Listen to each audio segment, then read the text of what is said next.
know that specific feeling, don't you? It is Friday night. You are sitting on your couch, finally relaxing after a long week. Suddenly, your phone buzzes on the coffee table. The screen lights up. It is a notification, a group invitation. Maybe it is a brunch for tomorrow, or a mixer, or just a casual hangout with a bunch of people you barely know. And in that exact second, instead of feeling a rush of excitement or dopamine, you feel something else entirely. You feel drained. You feel a physical wave of exhaustion wash over you before you have even stood up. You look at that glowing screen and think to yourself, I would literally rather reorganize my entire bookshelf by color or scrub my bathroom floor than sit in a crowded room making small talk about the weather or pretending to care about someone's new promotion. For years, I genuinely thought this was a defect in my operating system. I looked around at the world, at the people on social media with 300 friends, the ones who are always tagged in photos, always laughing in big groups, always surrounded by noise and energy. And I asked myself, what is wrong with my brain? Why am I missing the social chip? Why does everyone else seem to feed off this energy? While I feel like I am being slowly eaten alive by it, I convinced myself that I was antisocial. 13. I convinced myself that I was broken. But what if I told you that you have been looking at this completely wrong? What if I told you that the exhaustion you feel is not a malfunction, but a highly sophisticated defense mechanism? Here is the truth that 99% of people misunderstand about human connection. That feeling of wanting to retreat is not about being a loner. It is about a biological concept called social homeostasis. In the next few minutes, we are going to dissect the psychology of why you have few friends.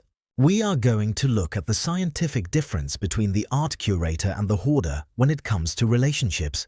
We are going to uncover why having a small tight-knit circle might actually be the single greatest indicator of emotional intelligence. And most importantly, I am going to show you why that feeling of wanting to be alone is not a symptom of depression. According to research from the University of Chicago, we need to immediately distinguish between two completely different experiences that our modern culture constantly conflates. There is loneliness, and then there is chosen solitude. They sound the same, but chemically in your brain, they are as different as starvation and fasting. Loneliness is that painful, distressful feeling that your social needs are not being met. It is a biological alarm bell similar to physical pain telling you that you are at risk.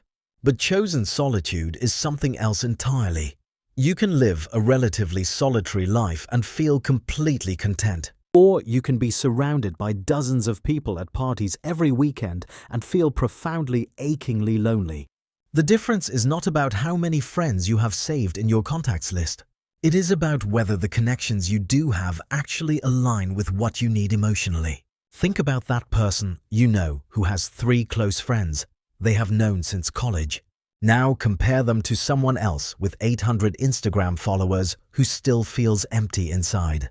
The UCLA loneliness scale measures this phenomenon with specific questions. It does not ask how many people you talk to today. It asks if you feel isolated. It asks if you feel there are people you can turn to. Researchers found that people can give completely opposite answers while having similar-sized social networks. What we are really measuring isn't quantity. We are measuring the quality of feeling seen, understood, and valued. This brings us to a metaphor that perfectly explains your brain's social architecture. Imagine your social life is an art gallery. Most people treat their social lives like a hoarder's warehouse. They collect people, they collect acquaintances, they collect business cards and Facebook friends because they are terrified of the empty space on the walls. They think that a full room means a full life. But you, the person who prefers a small circle, you are not a hoarder. You are an art curator. A curator does not fill the museum with every random painting they find on the street. They leave the walls white and empty until they find a piece that truly moves them, a piece that has depth, history, and meaning. When you reject a shallow social interaction, you are not being rude. You are simply a curator refusing to hang a piece of junk on the wall of your mental gallery. You are protecting the integrity of your space. But here is where it gets psychologically interesting and honestly a bit counterintuitive. People who prefer this smaller circle are not running away from connection or anything. They are just chasing something a bit more meaningful. If you look at personality research, The folks who are cool with solitude usually have their act together when it comes to self-awareness and emotional independence. they possess a trait called intrinsic motivation. Basically, they do stuff because it matters to them, not because they are trying to impress a group or fit into a hierarchy. Don't get it twisted. These people are not flawed. They just have an inner life so rich that needing approval from everyone else is not a priority anymore. Honestly, I spent most of my 20s convinced I was broken or needed some kind of upgrade. I wondered why I could not be that person who is a rock star at networking mixers, or those chaotic dinner parties where everyone is talking over each other. But here is the wild thing. The actual science says people who are fine with solitude have something a lot of people do not. They can just sit there with their own thoughts. No panic. No desperate scramble for their phone. No need for another person to fill the silence. Psychologists call this emotional self-regulation. Basically, it is the ability to handle your own feelings without constantly handing that job off to someone else. Most people use their friends as emotional regulators. They feel anxious, so they call someone to distract them. They feel bored, so they text a group to entertain them. But if you are someone who is comfortable with few friends, you likely process these emotions internally. You self-soothe, you self-regulate. And before you roll your eyes and think that sounds lonely, just hang on a second. Studies on social isolation have found that people who are okay with being alone usually end up with deeper, more legitimate relationships than those who cannot stand being by themselves. You know why? Because when they do reach out, it is from a place of being whole, not out of some desperate need to fill a void. It completely flips the script. They put whatever social energy they have got into the people who actually matter. People who get them. People who respect their boundaries and do not expect them to put on some fake persona. Here is something I found particularly striking when I dove into the academic literature. According to studies on aging with over 30,000 participants, researchers identified people who were socially isolated but reported low loneliness. These individuals had small social networks yet were not suffering. Sometimes they were functioning better than people with large social circles who still felt disconnected. What this tells us is that the human need for connection is deeply personal and variable.